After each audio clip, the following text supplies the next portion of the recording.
Hello বন্ধুরা, তো দেখো আজকে আমি এসেছি নদিয়ার বেথুয়াডাহরি অভয়ারণ্য। তো এখানে কোন কোন প্রাণী দেখা যায় এবং কি কি দেখার বিষয় আছে, আর ফরেস্টে কোন কোন গাছপালা আছে বা এখানকার পরিবেশ কেমন, টোটালটাই তোমরা দেখতে পাবে আজকের এই ব্লগে। তো চলো কথা না বলে ধীরে ধীরে আমরা প্রবেশ করি বেথুয়াডাহরির সেই অভয়ারণ্যে।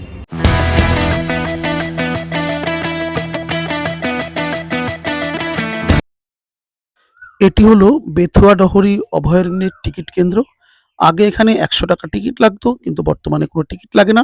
আর প্রত্যেক বুধবার অভয়ারণ্য টোটালি বন্ধ থাকে। আমি অভয়ারণ্যের সামনেই দাঁড়িয়ে আছি এবং এখানে স্ট্যাচু ও আইসক্রিমের দোকানও দেখা যাচ্ছে। চলো ধীরে ধীরে আমি অভয়ারণ্যের ভিতরে প্রবেশ করছি।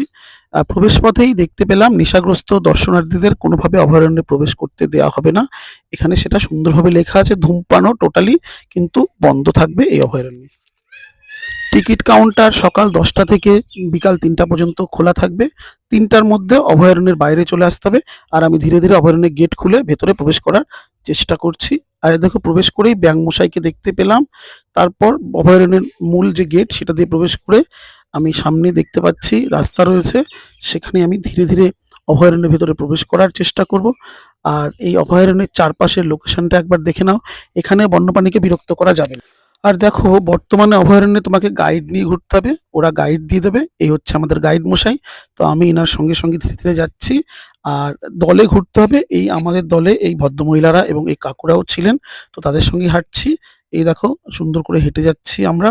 আর এই ভদ্রমহিলাও বললো যে এখন জ্বালানির গ্যাসের যা দাম, এখান থেকে জ্বালানি নিয়ে যাবে। আর হরিণকেও দেখতে পেলাম। দেখো, এই কাকু একটা বেল গাছ দেখতে পেয়ে বেল নেবে বলছিল। দেখতে দেখতে আমরা ঘড়িয়ালের বাড়ির কাছে চলে এলাম। আর এই দেখো ঘড়িয়াল, একজন ভাই বলল যে ঘড়িয়াল দুটো মৃত হয়ে পড়ে আছে, ওটা ফলস। কিন্তু বাস্তবিক কোনোভাবেই ঘড়িয়াল দুটো ফলস ছিল না, ওরা একদম মরার মতোই, মানে স্ট্যাচুর মতো শুয়েছিল। এবার দেখো ঘড়িয়ালটা তাদের নড়াচড়া শুরু করলো।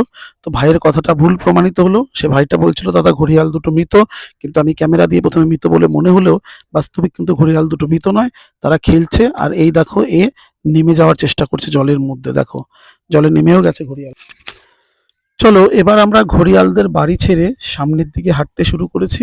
আর সামনে দেখো বসার জায়গা রয়েছে, এখানে এসে ক্লান্ত হয়ে গেলে তুমি বসতে পারো বনভূমির মাঝখানে।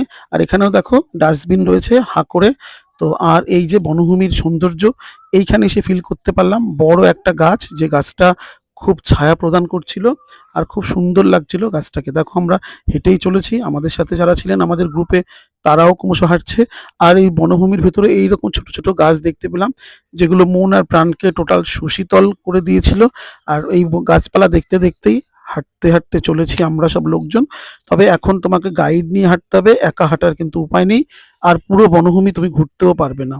তো আমাদের ওই গাইডের কে অনুসরণ করে করেই হাঁটতে হবে। আমিও তাকে অনুসরণ করে করে হাঁটতে হাঁটতে যাচ্ছি তাদের পেছন পেছন। তো নিজের মতো করে বনভূমিতে আর ঘোরা বিভূতিভূষণ অভয়ারণ্য এখন সম্ভব নয়। তো দেখো হাঁটছি, হাঁটতে হাঁটতে ধীরে ধীরে বনভূমির সৌন্দর্য গায়ে মাখছি। আর ভালোই লাগছে যে গাছপালাকে দেখতে পাচ্ছি খুব কাছ থেকে। বেশ একটা অন্যরকম ফিলিংস বা অনুভূতি আসছিল। কিন্তু চারদিকের গাছ আর গাছ, চারিদিকে সবুজ। সে দেহ চায় সবুজ বাগান, চোখ তো সবুজ চায়। এই দেখো, এখানেও গাছগুলো কত সুন্দর লাগছিল। বিভিন্ন ধরনের গাছ তুমি কিন্তু এই বেথুয়াডহরি ফরেস্ট বা অভয়ারণ্যে দেখতে পাবে। দেখো, এখানে হয়তো আমি বেথুয়াডহরি অভয়ারণ্য বলতে বলতে কোথাও বিভূতিভূষণ উচ্চারণ করে ফেলতে পারি। কারণ বিভূতিভূষণ ফরেস্টে যেমন নিজের মতো করে ঘুরতে পেরেছিলাম, এই ফরেস্টে প্রাকৃতিক সৌন্দর্য অনেক হলেও না নিজের মতো ঘোরার কোনো অবকাশ ছিল না। তো কোথাও এই ফরেস্টে এসেও যেন আমি বিভূতিভূষণ সে পারমদন ফরেস্টকেই মিস করছিলাম। তবুও আমি হাঁটছি গাইডকে ফলো করে। কারণ দেখো, বন্যেরা বনে সুন্দর, শিশুরা মাতৃ করে। আর আমরা এই যে ঘড়িয়ালের বাড়ি এই দিকটা ছিল, আমরা ঘড়িয়ালের বাড়ি ছেড়ে চলে এসেছি।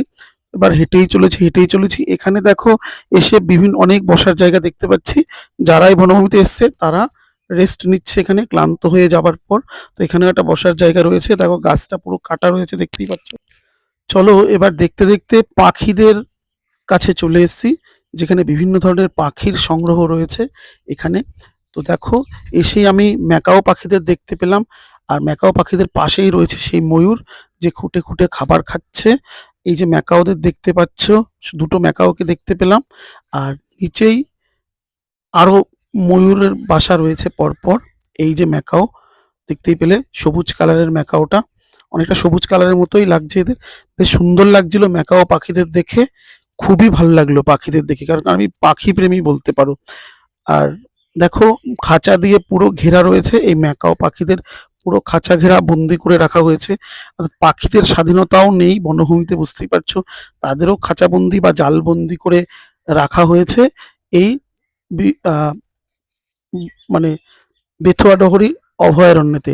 আর এই দেখো পায়রাও দেখতে পেলাম, ঝোটন বাঁধা পায়রা, ছোটন ছোটন পায়রাগুলো ঝোটন বেঁধেছে, সেই ঝোটন বাঁধা পায়রাও কিন্তু এই ফরেস্টে দেখতে পাবে তুমি। এই দেখো পায়রারা খুঁটে খুঁটে খাচ্ছে, বেশ ভালোই লাগছিল। পায়রাদের দেখেও মনটা প্রশান্তি পাচ্ছিল, খারাপ লাগছিল না। মানে এখানে অনেক ধরনের পাখি তুমি দেখতে পাবে।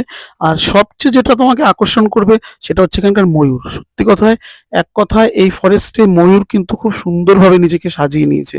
দেখো ময়ূরকে দেখে না মন প্রাণ দুটোই ভরে গেল। সত্যি কথা, বিভূতিভূষণ ফরেস্টে ঘড়িয়ালদের দেখে ভালো লেগেছে, আর এখানে যে ময়ূরকে দেখতে পাচ্ছি তাদের দেখেও মনটা ভরে গেছে। আর তা বাদে টোটাল তো কোনো স্বাধীনতা নেই বনে ঘোরার, কারণ টোটাল গাইডের আন্ডারে ঘুরতে হবে। আর কোনো বন্যপ্রাণীকে ডিস্টার্ব করতেও যায়নি, কিন্তু লেখাই আছে বন্যপ্রাণীকে ডিস্টার্ব করা যাবে না। তবে পাখিদের দেখে মন ভরে গিয়েছিল, এটা কিন্তু বলতেই হবে, কারণ পাখিদের খুব সুন্দর লাগছিল। আর মন ভরে গেছে এই ময়ূরকে দেখে। এই যে দেখো ময়ূরের ঘর হচ্ছে এখানে, পায়রাও রয়েছে, পায়রা ময়ূর, এই দেখো পায়রা উড়ে গেল দেখো। আর পাশেই দেখতে পাচ্ছ ময়ূরেরা রয়েছে। সবচেয়ে বেশি ময়ূরদের ভালো লেগেছে এই ফরেস্টে এসে। দেখো তারা নিজের মতো করে ওই খাঁচার ভিতরে খেলা করছিল, বিভিন্ন ময়ূর, পাখি, পায়রা এরা। আর আমি তাদের পাশ দিয়ে তাদের দেখতে দেখতে যাচ্ছিলাম, তাদের টুইটারিং বা কলকুজন শুনছিলাম। এই দেখো ময়ূরের খাঁচা দেখা যাচ্ছে, ময়ূরগুলো খুব সুন্দর লাগছিল। মানে ছোটবেলায় পড়েছিলাম যে ময়ূর নাচে পেখম ধরে, তো আমি ময়ূরকে জিজ্ঞাসা করছিলাম, সোনামা একবার একটু পেখম ধরে নাচ দেখা, কিন্তু গরম লাগছিল, সেই গরমে বোধহয় ময়ূরও ক্লান্ত, তাই পেখম তুলে নাচ দেখায়নি আমাকে। কিন্তু ময়ূরের সৌন্দর্য দেখো, কি সুন্দর লাগছিল। ময়ূরের ওই যে পেছনের পেখমগুলো রয়েছে, এক কথায় মাইন্ড ব্লোয়িং, অসাধারণ। মানে এখানে এসে তুমি ময়ূরকে দেখে তোমার মন প্রাণ দুটোই ভরে যাবে। দেখো কি সুন্দর লাগছে ময়ূরের গ্রীবাটা, আর ওপরের ঝুঁটিটা দেখো। ময়ূর দেখে মন প্রাণ ভরে যাবে যদি তুমি এই অভয়ারণ্যে আসো, কারণ অসংখ্য ময়ূর কিন্তু এই অভয়ারণ্যে আমি দেখতে পেলাম।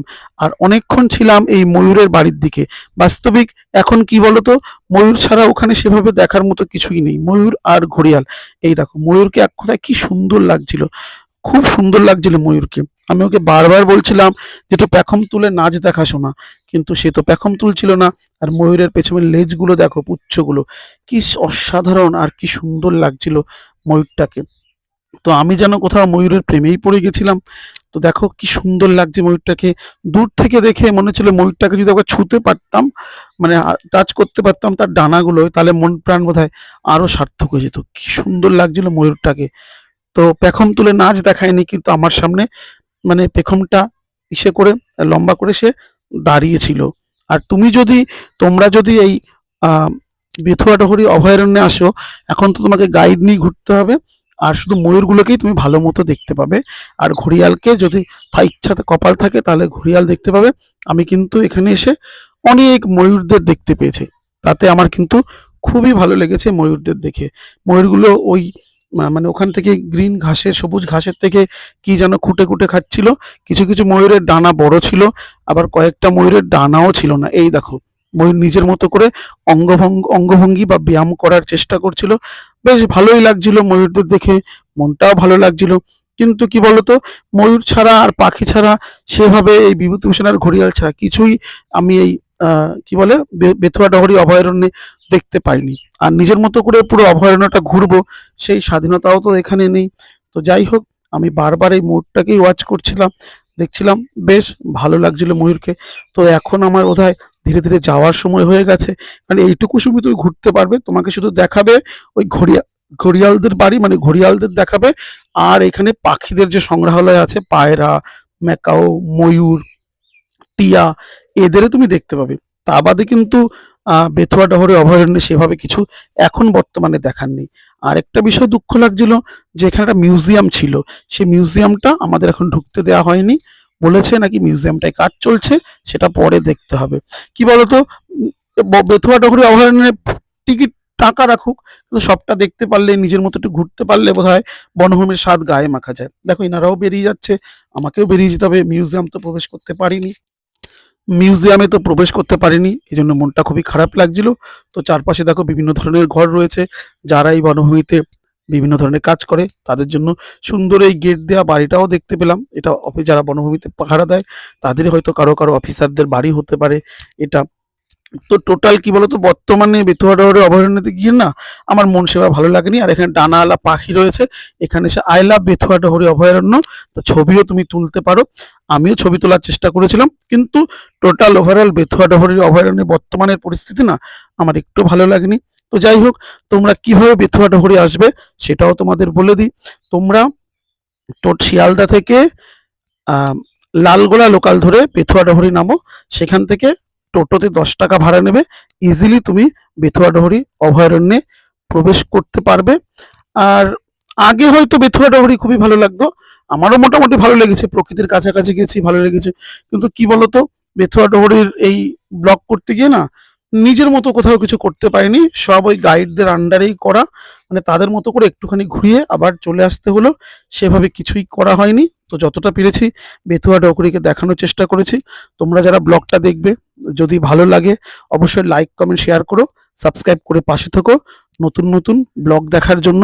তবে বেথুয়া ডহরি যদি কোনোদিন মিউজিয়াম খুলে দেয়, আমি নতুন করে একটা ব্লগ তোমাদের উপহার দেওয়ার চেষ্টা করবো। টাটা, ভালো থেকো, এখানেই।